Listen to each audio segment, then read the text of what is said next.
Savez-vous que l'environnement dans lequel vous travaillez, le bruit auquel vous êtes exposé dans votre lieu de travail peut être nocif à votre audition?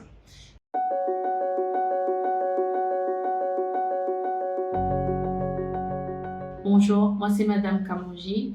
Je suis audiologue et orthophoniste au SPH Cabinet. Pour ceux qui ne me connaissent pas, soyez la bienvenue. Pour ceux qui me connaissent, merci d'être là encore une fois. Aujourd'hui, je suis là pour vous parler de votre audition. Et c'est le mois de la santé auditive, donc je parle que de l'audition.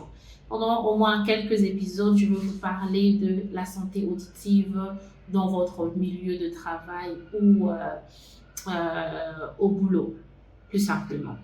Pourquoi est-ce que la santé auditive est importante dans le milieu de travail?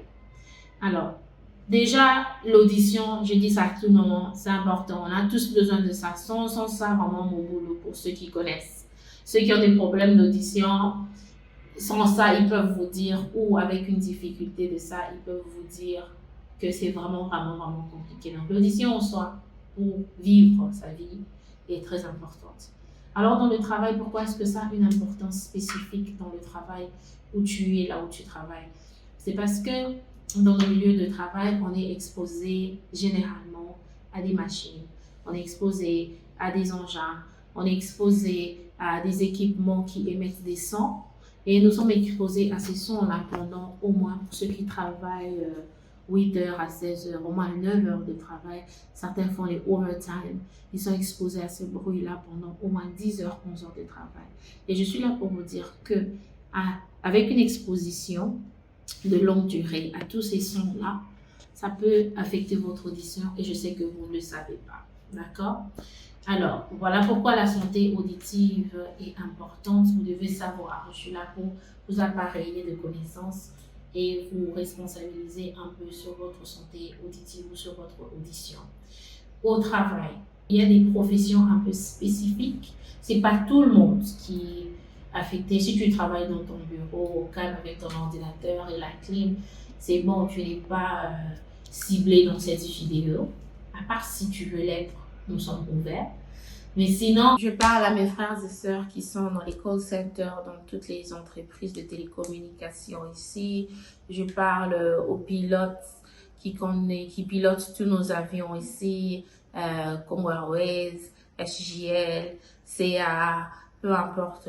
Tout ce monde-là, je parle à nos DJ qui travaillent dans les fêtes, dans les boîtes de nuit, dans les églises, ceux qui sont dans les églises, l'équipe musicale, sonore, je sais pas, vous, tout le monde qui est exposé à ce bruit intense, et même ceux qui partent au deuil.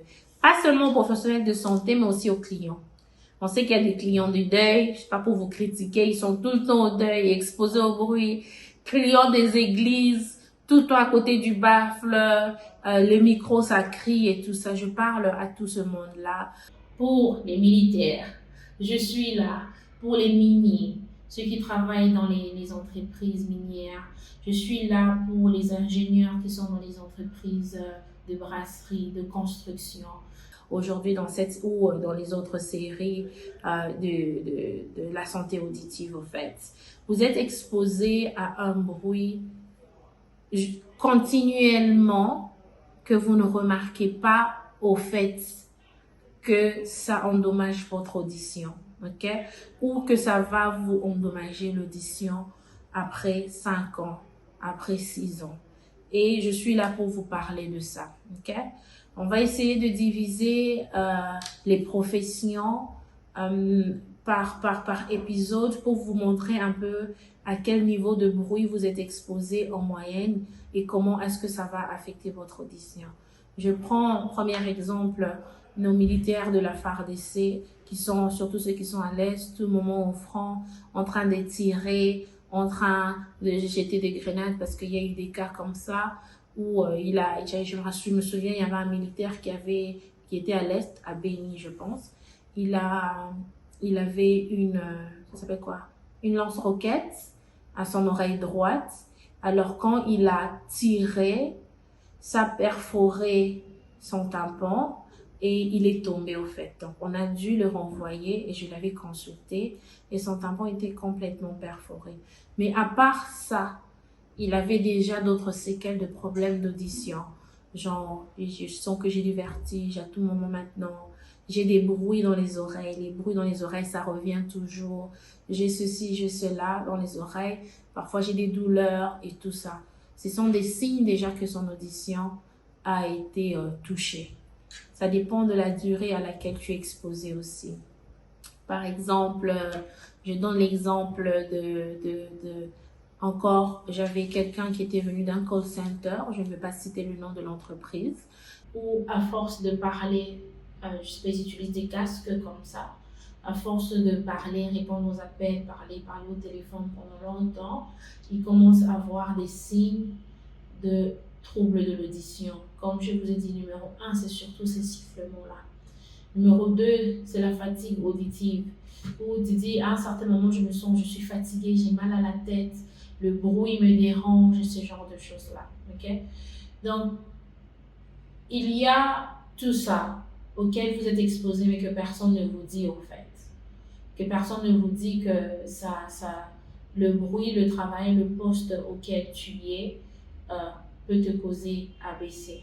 Et généralement, vous n'êtes pas au fait orienté pour prévenir ça. Parce que complètement, totalement, à 100%, on peut prévenir ça. Voilà pourquoi je suis là. Je ne suis pas là pour vous dire d'aller gueuler sur les employeurs, pour laisser votre poste ou quoi que ce soit, le travail, non, impossible. Je suis là pour vous dire qu'on peut prévenir ça. Vous pouvez être protégé à tous les niveaux et vous pouvez éviter ça en fait. Bon, je crois que c'est tout pour aujourd'hui. Pour ça, je voulais juste vous introduire à la santé auditive dans le travail. Dans notre prochaine vidéo, on va un peu entrer en plus de détails sur comment prévenir ça, quelles sont les disponibilités, comment est-ce que ça se passe de notre côté pour vous aider au fait, d'accord? Si vous avez des commentaires, vous avez déjà eu ce genre d'expérience, vous connaissez quelqu'un qui a eu ça, n'hésitez pas à laisser des commentaires, essayez de liker, partager et vous abonner. Merci, à la prochaine.